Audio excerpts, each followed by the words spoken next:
right. Hey, y'all. Welcome to my live stream of comic greatness. So, the last time I did a live stream, I was working on an anthology book for Killtopia Nanojams, which is still on Kickstarter. And I'll put that information in the description here so you can support me. That would be awesome. So, I'll show you some of those pages and then we'll get down to like what I was talking about in the description is making some wrestling comics that I'm kind of doing on the side of two different projects right now. So as I open up, I'm in Procreate, right? Um, and just working on Procreate here, you can see that I have a bunch of different versions of the same page, and one of them is in CMYK, one of them is in RGB, which are different color formats, and then there's two that I had to fit in within a template for the printers. So that's what like why there's five different. And then there's one with the one in the middle has all the layers compressed into one, so I can put it into the template as both RGB and CMYK. CMYK is mostly used for print. So let's take a look at that first page. So we can see here. Actually, you know what I can do is,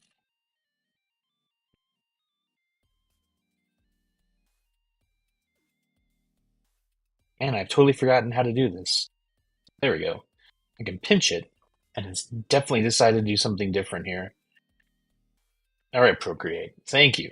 So this is the first page here, and you can see like the CMYK colors. Everything's done on this page. I think it came out really well. Like that little arm is the focus. So I kind of wanted that continuity from the left arm or his left arm to this shattered bionic arm that or robot arm, not bionic. Excuse me. So I really wanted that continuity to flow. And then like you can see that it gets like there's a little droid up at the very top, a little drone, and it's charging. That's what the green light's all about. And then same with the second panel, that's where that haze there.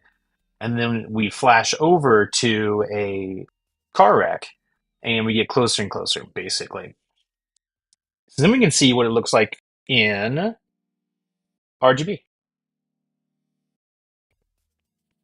So this is RGB, and you can see the colors are way more saturated in RGB. In fact, I love saturation. I would probably tone this down a little bit. It's like that neon purple. It went from man, I don't know why this is hiccuping. It went from like a nice grayish purple to like neon pink. That's really like the only thing I don't like about it so much is like some of those mid-tones really get lost and put into saturation. So that's what the two pages look like, and what the difference between the two of them are when they're going to get shared out when they get lettered here in a few moments, few days. I'm not sure when the lettering is going to happen, but it won't be by me. And then this is the second page. So we see like the arm starts glowing as the droid is like focusing in on it, and then we're going to go looking at like the droid's like arm starts sparking blue, and then like the transmission starts to get staticky, and then we have the robot's hand in surrounded by blues. So there's a blue hue taking over this arm from the green. And then the final page is just something I need to color now. So this is that middle panel basically from the last page blowing up here, and what it's going to show is like all these malfunctions on the screen through some different forms of lettering. And then finally at the very bottom is going to show that like the blue has overtaken the entire robot.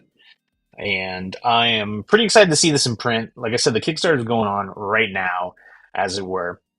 The other stuff I tend to work on, or I am in the process of, I should say, as always. I want to bring back my fan art uh, days of streaming here. So like I do a lot of wrestling pieces, and my most recent one was of Rhea Ripley, and I really love this one. I think it came out pretty great. Her shot from WrestleMania, and yeah, I don't know. I think it looks awesome. I can't wait to see it in print. So we're gonna go from that, and so I have a whole bunch more. Like I'm working on a Charlotte Flair right now. I think that one's coming out looking pretty good so far. So I've got wrestling stuff on the books so far, but what I'm going to get back to officially very soon here is Cryptid, my Mothman comic, and it's starting to shape up. I have page 39 up next, and then I'm going to go to 52. So um, there's going to be quite a bit of my little Cryptid book, and I'm really excited for it. I'm excited to get it in people's hands, and I'm going to hopefully have it done by the time Thought Bubble rolls around. And last but not least, there's another GoFund or Kickstarter going on for a comic I did for Pop Culture Classroom. So that's what these pages are, and it's all about accessibility in video gaming. And I think it came out looking pretty good. Like we have the different kind of formats for it. Um, Lots of room for there's was lots and lots of dialogue in this one, so I had to really leave a lot of room for them to have that dialogue. But I think it came out looking pretty sweet, honestly. So finally, I'm talking comics and I'm talking pro wrestling, which as you can see is like one of my favorite things. So I'm going to tap on here, and what I'm working on is a little like short story here called Haunted Territory. And I've based this wrestler kind of off of like a a Von Erich or like a more so like Mr. Wonderful Paul Orndorff. Um, but the catch is like he's dead. So as he's passed on, he's stuck in the wrestling venue he got famous for, and he died young. As you can see, he's he's in peak shape. So I'm trying to figure out the reason why he died and how he's stuck here, and just like why the afterlife was a little disappointing, and hopefully we'll turn it into like a nice story at the end. I'm still plotting it out, but I've got 4 pages in going on here. So you can see I have the first page done, and his face changed up quite a bit from like the actual and I still have to play around with his eyes look kind of funky. So let's just fix it right now, right? Um so I'm going to use this right here, and hopefully I'm on the right layer. There's a lot of layers on this one, simply because I'm really going to do a lot of color holds, and I want to do those on separate layers to make the job easier, um, because it's not easy to do. All right, I think that looks a little bit better. Yeah, totally. But I wanted to have like a pretty dissatisfied face. So basically, what we see is this first panel is an establishing shot of the wrestling ring in with a little spotlight over it. All the rest of the lights are turned out. And then we progress a little bit further to another shot of the wrestling ring, which I still have to do some work on, honestly. Um, so that's where that wrestling ring comes in, and like his ghost starts to manifest. And we're wondering, like, the hell is this light, right? I mean, with it being called haunted territory, it should be pretty self obvious, but you never know. And then we get our final, like, hero shot here of our dude manifesting with crazy, like, Scooby Doo vibes all around him and some ethereal, like, ectoplasm manifesting. So that's the first page, and I'll be working on the second page here tonight. And I think it's coming out pretty good. Like I would kind of want to like play around with it a little bit more. So I played around with this. Excuse me. I played around with this angle quite a bit more um, than I originally intended. So I was like, let's have a hero shot of him posing. Just looking majestic and manifesting as he poses, as he comes into being, right? But upon like further thought about this, my idea really came down to I was just like, man, like if he's doing this constantly over and over and over again for decades, it's not going to be fun. He's going to be bored and listless and wanting to do other things, to be honest with you. So, with that in mind, I changed that panel over. Oops, wrong one. to more of a dramatic shot with him standing on the ring apron, looking around like, all right, I'm here again. This is the only place I can go. Like the my idea with that is like it's kind of like Beetlejuice-esque. Like you are going to be occupying the space where where not just where you passed, but more so where you identified with the most in your life. Like what was your magic spot? What was your place, right? So we're thinking of that, and so like he just can only manifest here. And I've gotten one panel done on this, which was like the skull panel to reveal that he's dead. I really wanted it to do like something kind of similar to when they reveal like in Pirates of the Caribbean that Johnny Depp was dead and he's a skeleton. Man, that first Pirates of the Caribbean movie freaking rocks. So that's where I was thinking about it and going with that in some of the storytelling on here. You'll have to excuse me on that. So coming into this, I'm still trying to figure out some of the proportions of him, because I want him to be, not be two dimensional. Really, like he seems a little like thin, and I was like, I definitely want him to be like more He-Man, more like bubbly, bulky, right? So like that works, and I think his biceps are good. Honestly, I mean, it's such a funny thing to talk about, but like this is wrestling, and it has to be like super exaggerated, or else it's just not gonna pop for me. Or wrestling fans as a whole. I want wrestling fans to dig this as much as I do. And I definitely got inspired like during WrestleMania season here because WrestleMania was really dope. I'm also a big AEW fan, so I was kind of like thinking about those two. I like all wrestling, so I'm not gonna feed into anyone's tribalism at this point. Um, but I'm just gonna say like what you like, man. And that looks like he's smiling. I definitely don't want that vibe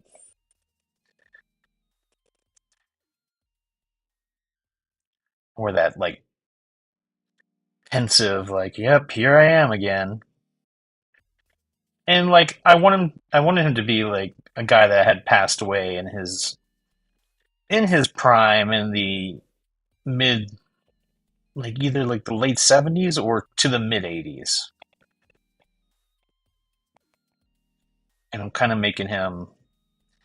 figure out like what I wanted him to pass away from. This is like it's so cliche to talk about like steroids and substance abuse. I was like, or did he die, in a plane crash or in a car crash, something like that, right? Like, what's the story on here for him having lost his life? And that's where I'm kind of just thinking this story out and having fun with it. This is something I'm working on, here and there. Not to, his face looks super freaking weird there. Let's fix that. Um, yeah, let's just redo the whole damn thing. So I forgot what I was talking about. It was something to do with wrestling. Right. So with the story, I'm really trying to figure out like where the origin lies. Like how did he die? Like why is he, why is he condemned? He didn't go to heaven, he didn't go to hell. Do those concepts exist? Is this the only afterlife he's going to get? Like will he ever get to see his friends, family and loved ones again? That's like the things that have been going through his mind as he kind of just wastes away in the back of this old wrestling barn practically. And we'll show him how he gets along with people when they're there, like how he takes all of his energy to manifest at night so nobody can see him because he doesn't want to freak people out per se. He knows he's a ghost, um, but he's not into the whole let me freak people out here kind of vibes. So I'm just cleaning this up and rethinking some of the proportions.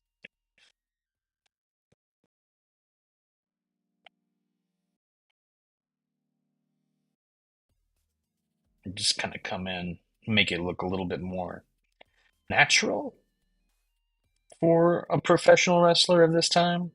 He's kind of like I said, I kind of wanted to go like a little Von Erich, but also go a little Paul Orndorff. Um, someone who's definitely got the musculature and the looks, but someone who's also can move, right?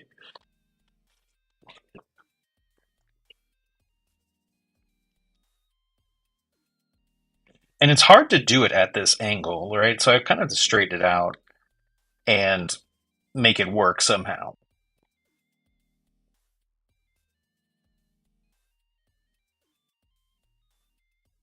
So I kind of want him to have like a furrowed brow.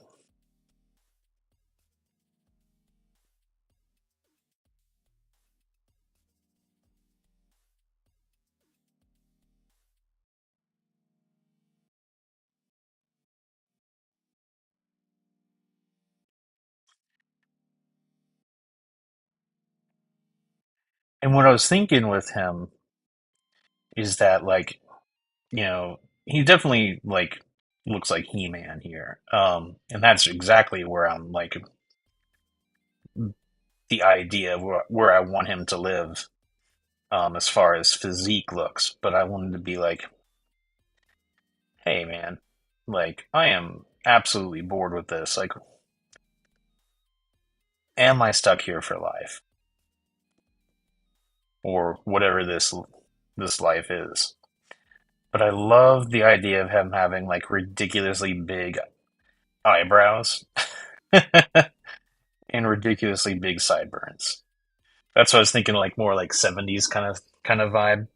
Not that sideburns were out in the 80s. God, there were plenty of them. Um, this is something I thought was gonna that would add a little bit more to him. If you combined Paul Orndorff with you know the agility and smoothness of a Von Erich, and that they kind of look like He-Man at the same time. That's the kind of idea of what I'm going for, and I'm puffing him out even more because before he was looking just not. There we go. There we go. We want him to say it with his full chest.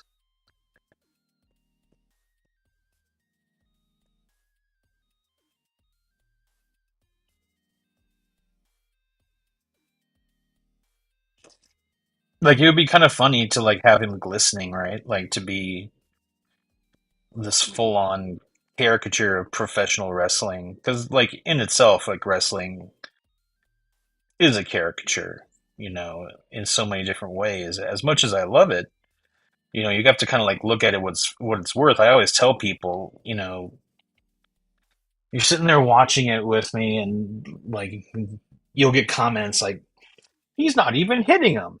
I'm like, yes, stupid, that's the point. They're not supposed to be hitting each other. It's like a violent ballet. You're supposed to protect each other and make the performance work. So that's really, you have to accept a certain level of absurdity. And once you've accepted that, then like the magic of it opens up. And I will not back down from that statement. Wrestling really shines. I mean, you kind of saw it this last weekend with so many people. This last weekend? This last week. Maybe it was last weekend. I'm trying to remember now when WrestleMania was.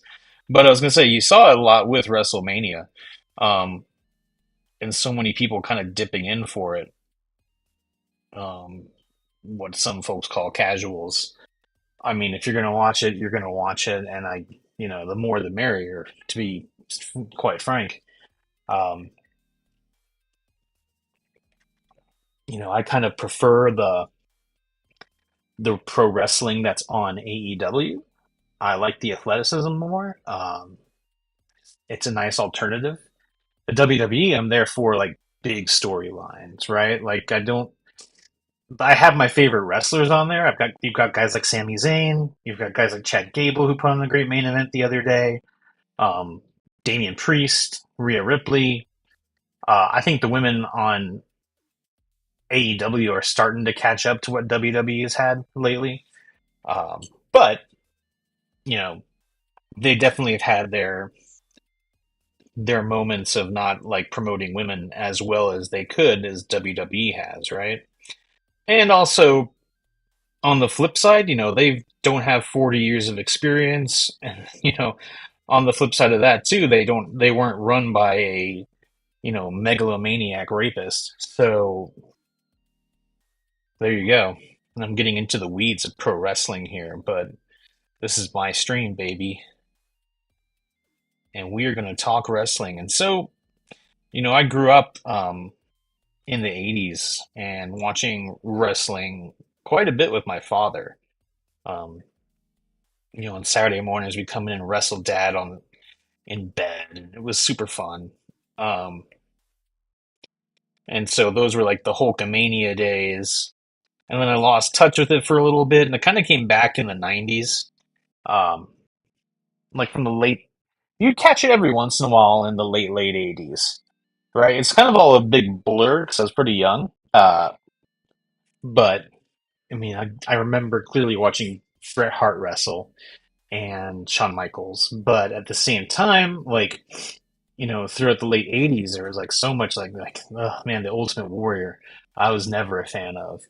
Um, that kind of stuff drove me off, I really think. Just these, but then you kind of had this new generation that kind of brought it back a little bit. And then finally, like, I think the thing that the catalyst that really brought it back was the NWO and WCW, um,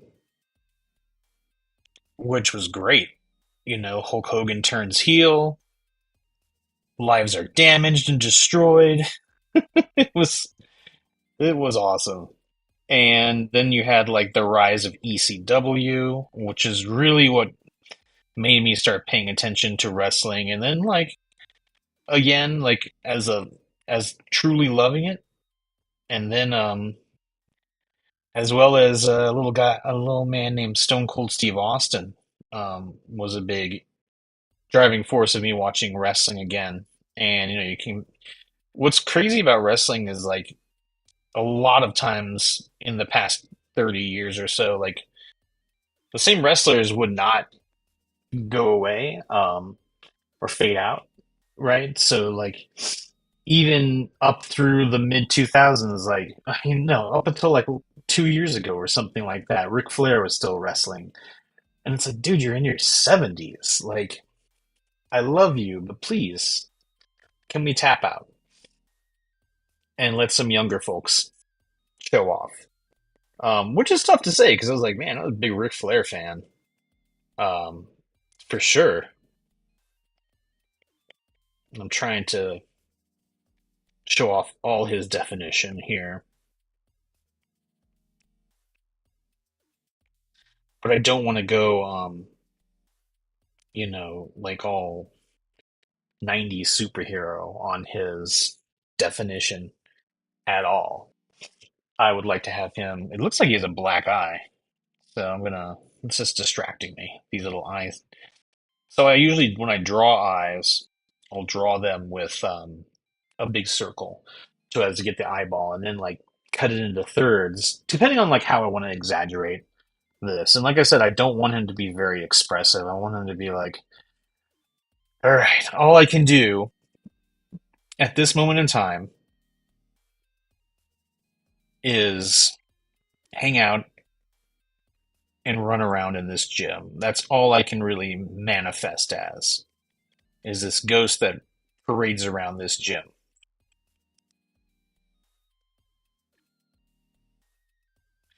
I'm just trying to get his anatomy right. And I feel like I drew that, like that tricep is so big. Um, but I really want him to have a bigger body, a larger mold, so to speak. So I'm gonna get the old 6B pencil out and start like solidifying what I've been adjusting here. So, like for someone who has a very clean style, it still takes a lot to sketch out and plot comic book pages. because you want to get all the proportions right, you want to get all the angles right, the lighting correct. It's a lot of work, man. And that's one of the reasons why I love it is that it is a lot of work.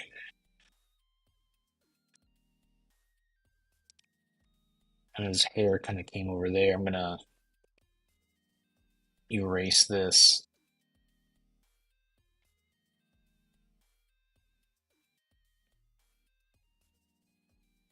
and just come on over. Yeah, and his hair's looking pretty good there. I'll flesh it out some more with my brush, but I like how his face looks. He's kind of looking at the camera, which I might change. Because I'm not a big fan of, like breaking that fourth wall. I don't want anyone to think that like he's looking at them. Man, that tricep and that deltoid is really bothering me. Like I want it to be big and hammy like that bicep is, and I feel like it has to come out further. Yeah, because we want nice broad shoulders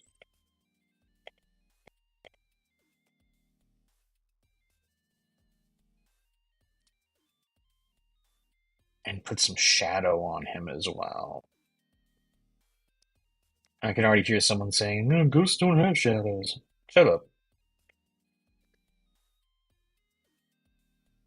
This is my comic book, and I do what I want. Uh-huh.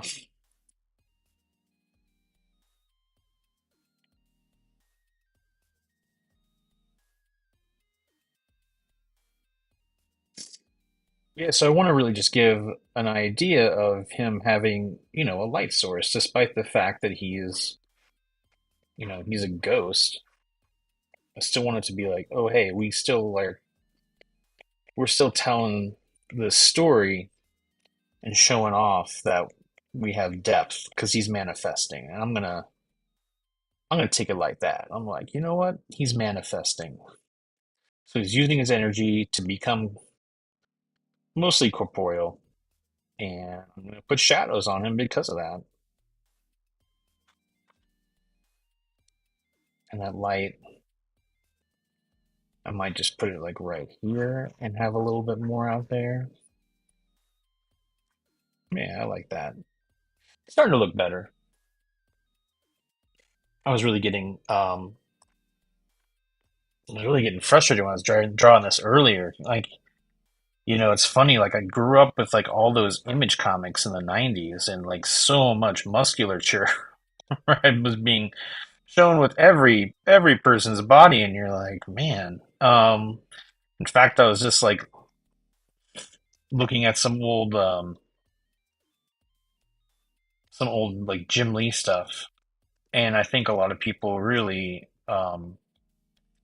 love his work, and rightfully so. But there's just some times where I'm just like, um, man, this is not my vibe with the shading and like some of those.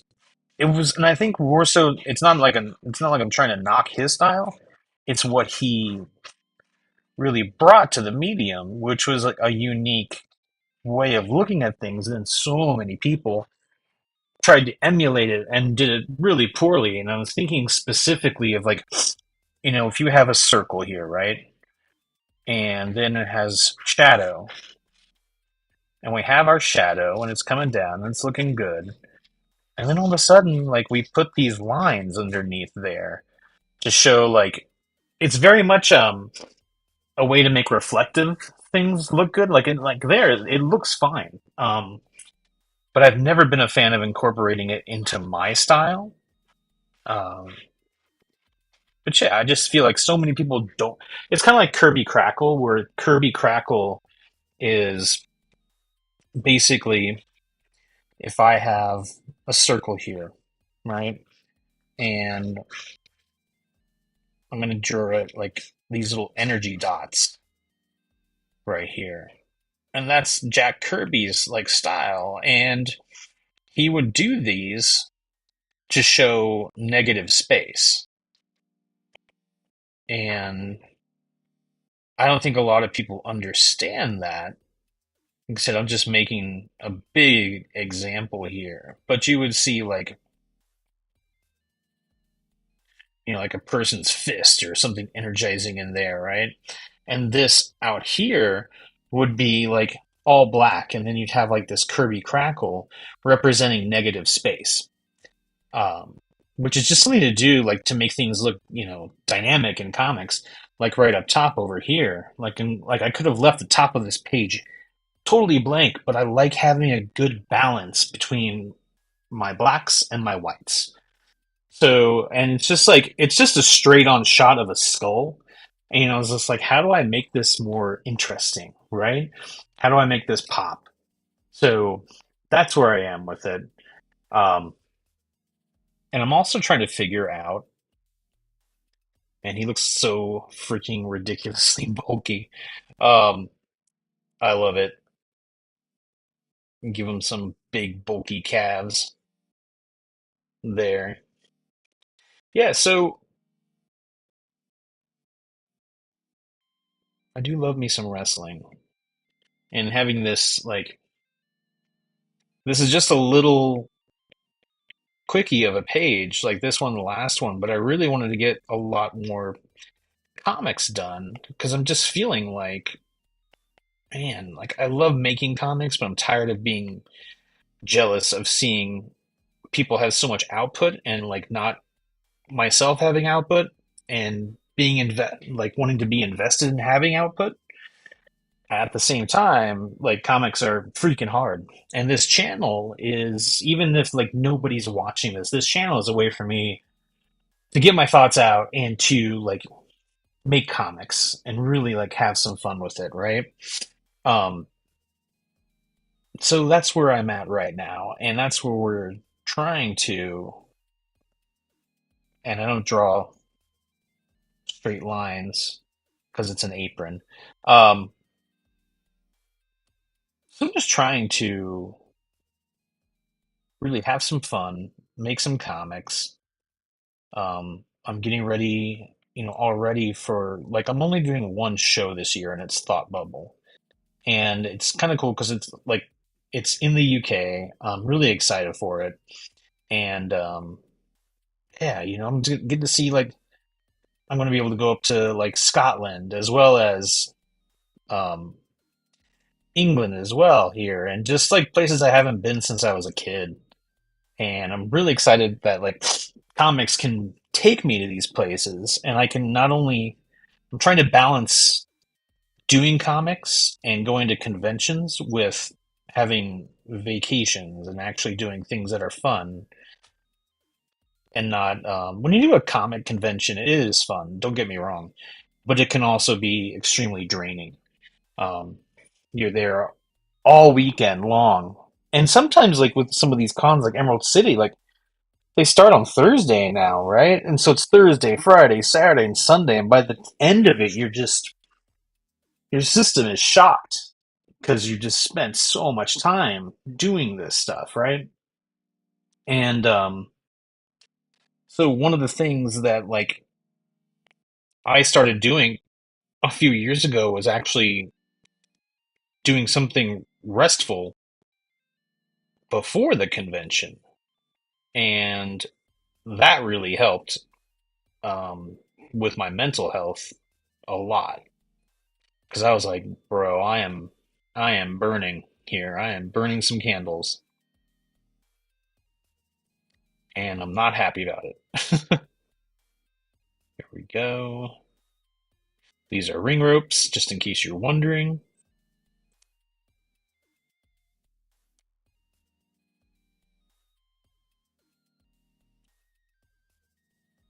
And what you'll see as well over here is that I have this template guide over here to show my area of where I can work. And I'm working in an area that gives me plenty of space to breathe for the page. So the printer has plenty of room to trim and bleed. And I could make it larger, I could fit it into more area, but I don't want to per se. I don't want to take my chances of anything getting cut off. And I just notice, printers appreciate that when you give them room to work, of course. So I keep this template around, and it's 11 by 17. And yeah, I usually, that's the size I work at. I used to work at 9 by 12 when I was in my days of doing physical media. And cool, this looks good. I'm happy with it so far. I'll hate it tomorrow, I'm sure. Um,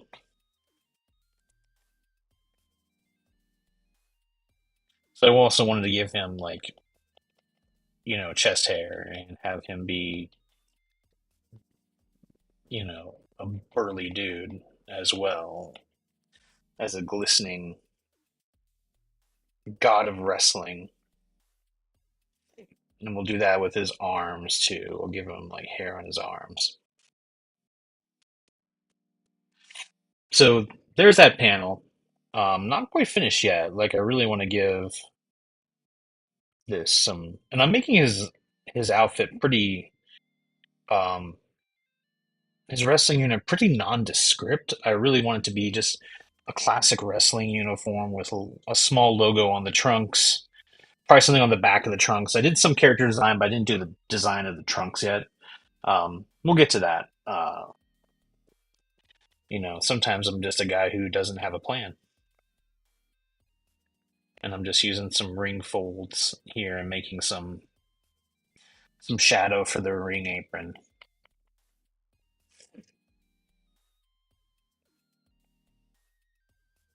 And ring ropes aren't really ropes at all, they're cables.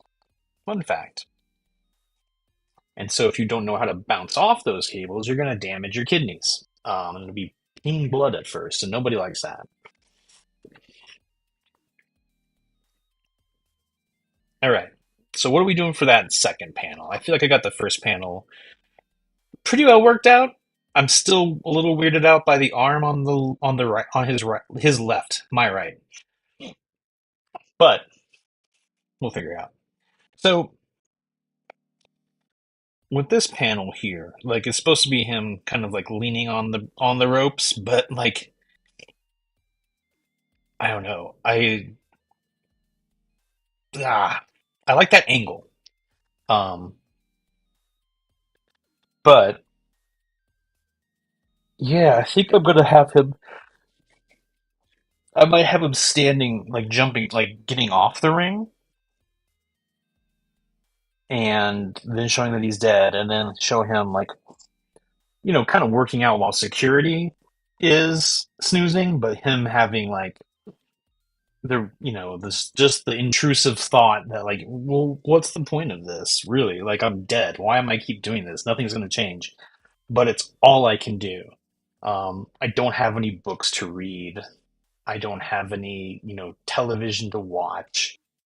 Um, I'm just a floating spirit, and I really want to have like someone show up with him or some way for him to like get. I don't know. I'm not sure if redeemed is the right word, but have him find his like Valhalla, right? Where do wrestlers go when they die? And there's a lot of wrestlers that die, unfortunately. So you kind of have to figure out the perspective. So I'm going to get my perspective grid out. Canvas, we turn on the drawing guide, and we edit the drawing guide for perspective. And this is where I can be like, okay, that's where I want my vanishing points to be. Is this where I want to see my grid?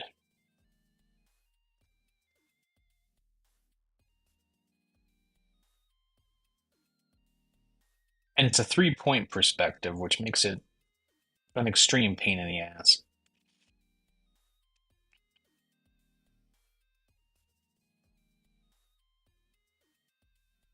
My Leapex, I'm not sure where I want to put this ring. Hello, Allison. I am just figuring out my perspective. and it is not going swimmingly.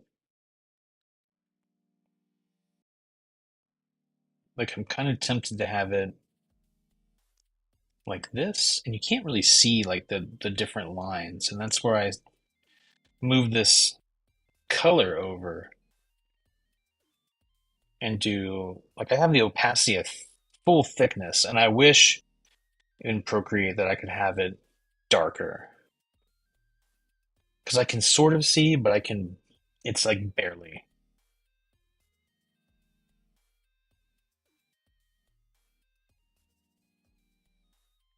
It's like, homies, help me out here.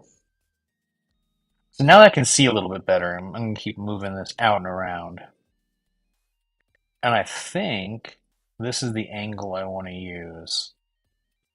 I think. Yeah, this is. So if I put this here and move it down far enough, it's going to give me not only a headache, but a good vanishing point.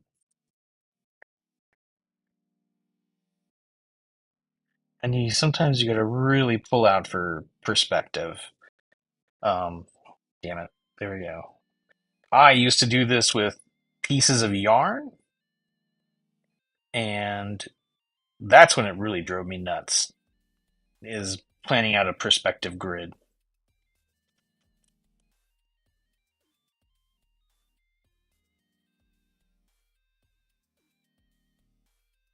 Hmm.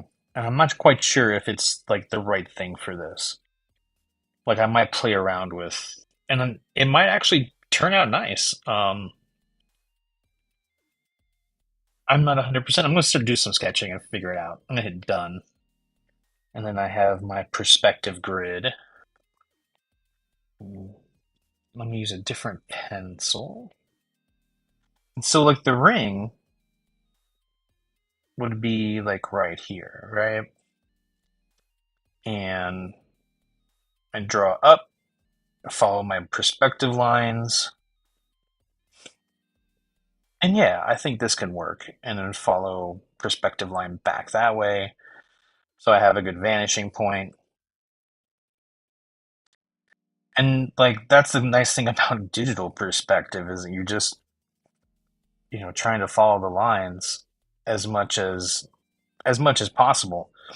And that's how I did these other ones as well on the other pages. But now I gotta see it's not quite straight. Now you can, if you want to, put on like assisted drawing, um, and you can turn that on, and it will only follow like the perspective grid. You see how it follows that, but it's having a hard time reading these smaller perspective grid lines. And sometimes it's worth it, sometimes it's just an epic pain in the butt.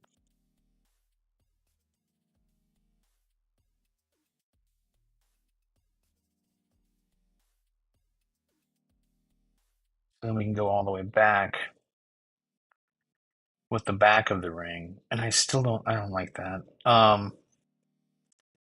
that's the funny thing with perspective, there we go, is that it can really screw with your brain as you're, you know, trying to figure out what you want to do for perspective. Like I'm trying to have these turnbuckles. And I think I'm gonna keep this one just like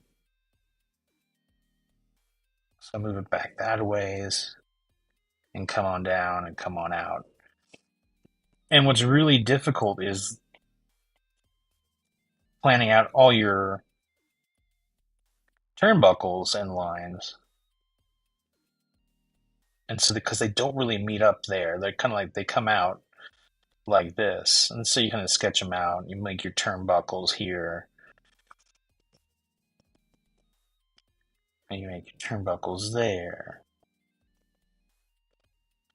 And then we got a wrestling ring. And then you got to come this way and make those lines.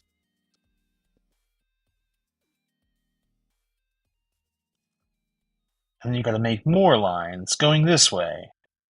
And it's as much of a menace to me as Spider-Man is to J. Jonah Jameson.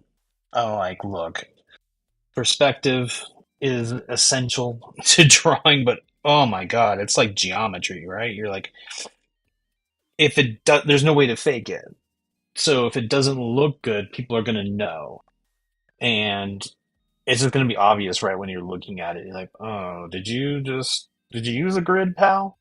And yeah, so like I'd used a grid on both of these other two on this page here. I used a lot of blacks as well to kind of fudge on those ring lines, and they came out pretty looking pretty good. I think on both accounts. And these weren't too hard to do. They look like they're hard to do, but with you get the right perspective. Like the second one was just a 1 point perspective. The top one was really the harder one at like 3 points as well. Um, and they all converge right where that front turnbuckle is. So that was a lot easier than actually doing this small one here. And I also have to figure out a an action for this cat to be doing, and where do I want to figure out like the ring apron right should be flowy, and also there's going to be some posts down at the bottom because those ring posts do not they need support, and then your ring apron always comes like down a little bit and it comes over a little bit this way, and then I'm just realizing that this line is screwy.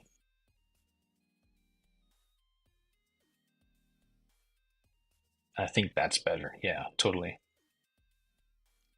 So I'm gonna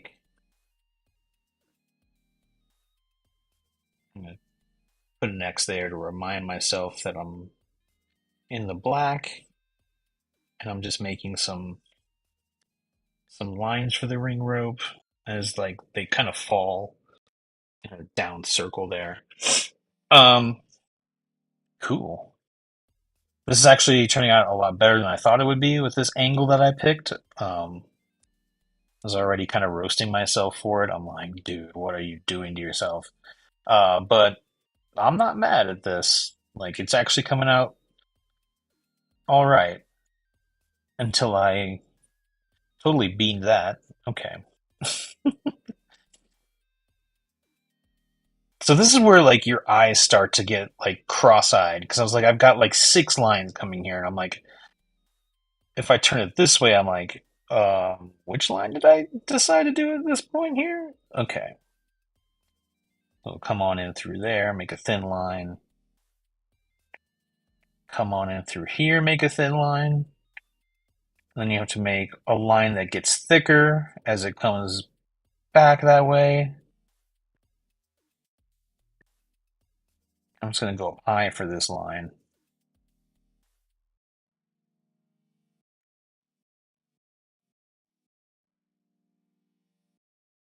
Damn it, Procreate.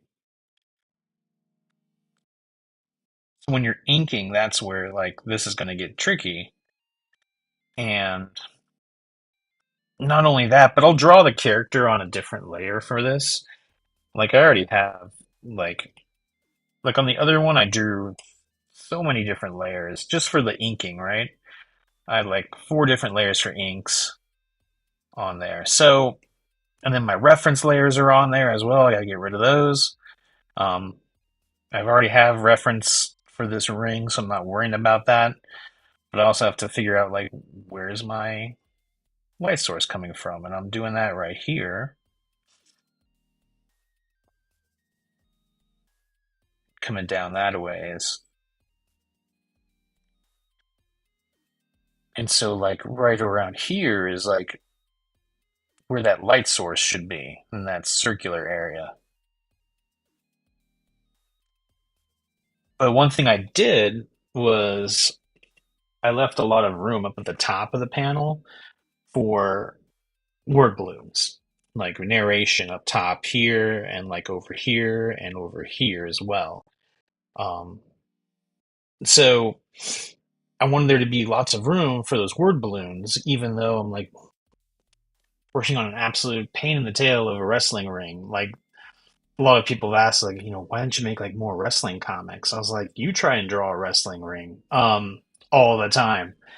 And that's why, and I think that's why there's not many wrestling comics, honestly, because drawing that ring in the correct perspective over and over and over again is a living nightmare. It's almost as bad as drawing cars. Um, yeah, but those are the things like I wanted to take on for the story, not so much cars, but definitely this ring and kind of have it be like this is a short story, so I'm making a book of short stories, and I really want these to be like portfolio pieces as well, so I can just put more work out in the world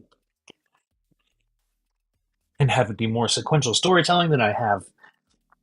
I've been doing a lot more illustration over the past few years, um, and I want that to change up. So let's put up another layer, and I think I might have my dude like jumping down, maybe. Oh, I don't know.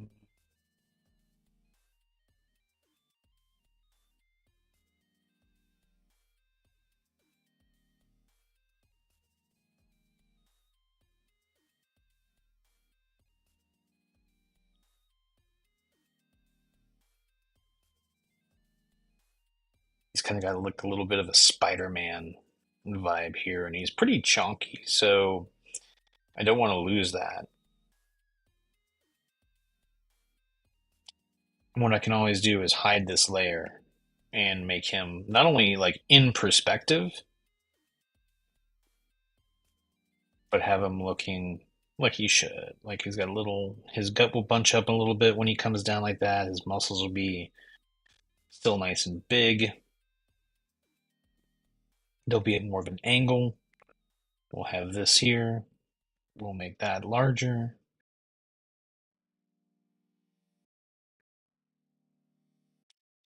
And I like the idea of him jumping down instead of just like ghosting down. Um, because I would imagine you kind of have like, all your mannerisms when you die and come back to life as a ghost. So he's kind of coming down like that. And yeah, like I said, he's got a little Spider-Man in him there, but we're gonna fix that.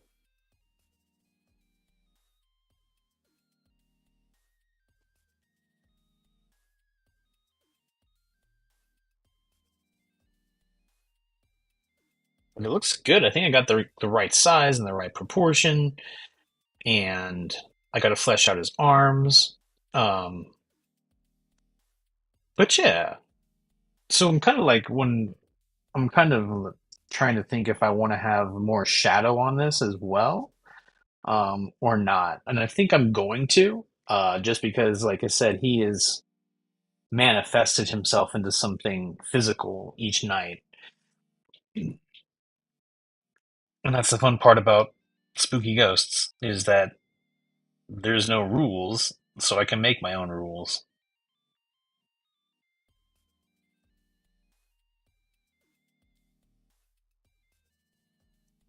People are like, how does a ghost cast a shadow? I don't know. Maybe they come visit. They come, you know, corporeal at night.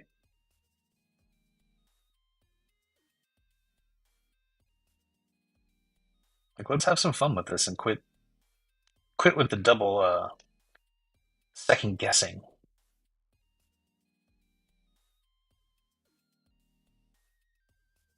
And I think that arm, it looks like it's broken. Um,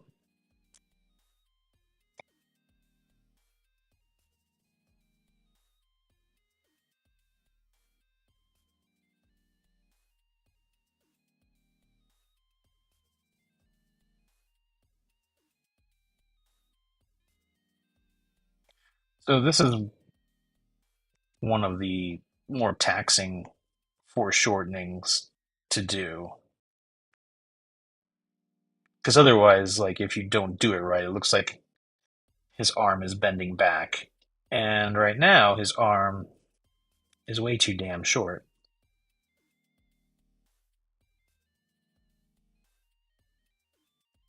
So I like to move it in triangles, basically. Triangles and circles, as it were.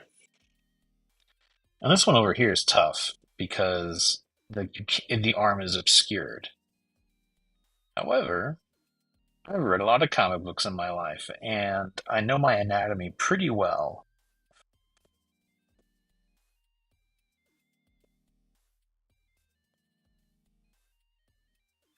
And I think that's pretty good. I might make this a bit bulkier and this a bit like more foreshortened, but yeah, I think that's awesome. I think that's looking good. And remember, kids, I will hate this in the morning.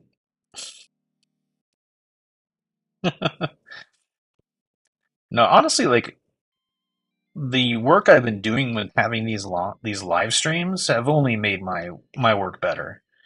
Um, just talking through my process and talking through like the decisions I'm making, whoa, help me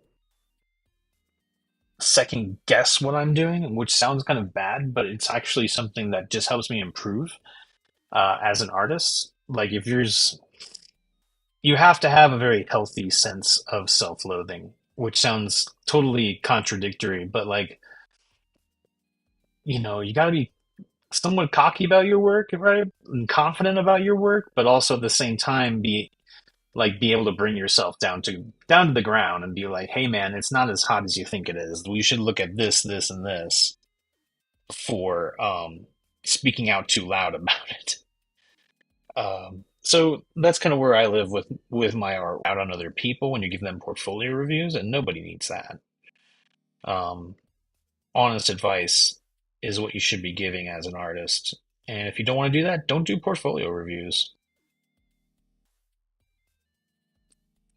I've had a few awesome ones, and I've had some really shitty negative ones, and plenty of those. And that's really like, there's so many guys in the comics industry that are like, yeah, I'm the hot shit, so I'm gonna tear your portfolio apart. And you're like, man, like you're not giving anything positive here. There's no like this is crap, this is crap, this is crap, this is crap. And then you're like, okay, so what do I do? And they're like, fix it. And yeah, fuck those guys. Um, I will never be one of those. So here's the page. I'm gonna call it quits on this one right now. And make myself some dinner because I have not done that yet, and it's been a long ass day. Um, so yeah, that's my wrestling comic that I've been working on tonight. I'll come back next week, as long as I have the energy for it. But I'll come back next week and try and show you like some of the finished page for this, and then the final finished page for my. I'll make sure this one gets posted up, so look out for my Killtopia anthology, and then we'll get back to, like I said earlier, we will get back to, as I can find it, my Cryptid book and doing some Mothman. So that's it for me. Thank you for joining me. Like, comment, subscribe, all the things, and bell alerts and all that crap. Um, and then uh, share it with somebody who wants to learn art. That's the most important part. If you have someone in your life that wants to learn comics, I'm hopefully making these so that people can go back and kind of watch my process and glean some insight from them from a published artist. So that's me. Peace out. See y'all on the next time. And let's go behind the